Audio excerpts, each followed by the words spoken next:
There's no worse feeling than being in a position where you need to fight fire now and you don't have the ability to do that, especially when lives are at stake. I've personally experienced being on the end of that nozzle and that water supply goes out and we're done. There's no worse feeling when you get the call on the radio that, hey, I have to shut you down because we're out of water.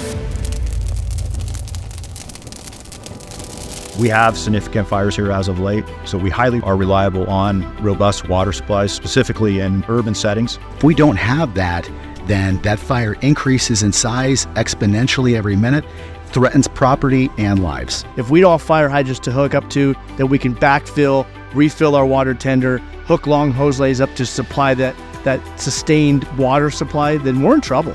Sacramento Suburban Water District serves approximately 200,000 customers within the urban area of Sacramento County. Communication and collaboration is paramount. If we don't have that tied together, we both will not succeed in meeting what we're supposed to do for our communities. So the North Tahoe PUD was formed in 1948.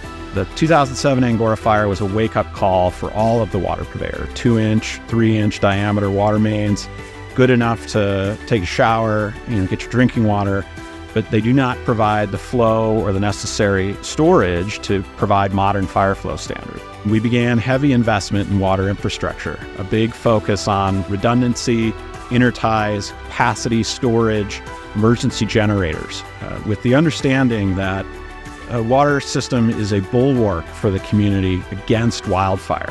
We know that we need the infrastructure, we need the piping in the ground, we need the fire hydrants on the corners, but the true challenge is the funding. So in order to improve our infrastructure for both health and safety is not cheap. Our district has approximately 700 miles of pipeline. We've been able to replace about 100 miles of pipeline over the last 20 years at a cost of over $100 million. That increased cost makes it difficult to put on the backs of the ratepayers. For example, 5 years ago, to install a mile of pipeline, the cost was about $1 million.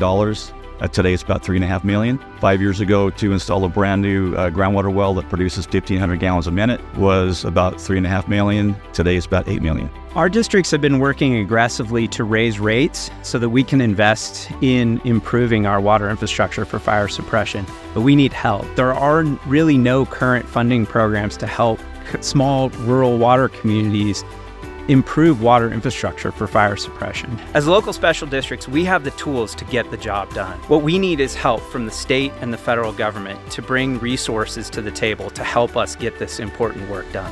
One of the significant positives that we have with being a special district is our ability to be nimble, to adjust very rapidly. But ultimately, it's going to come down to the special districts coming together, fire, water, and all of our municipal systems recognizing that and working together to plan as we move into the future.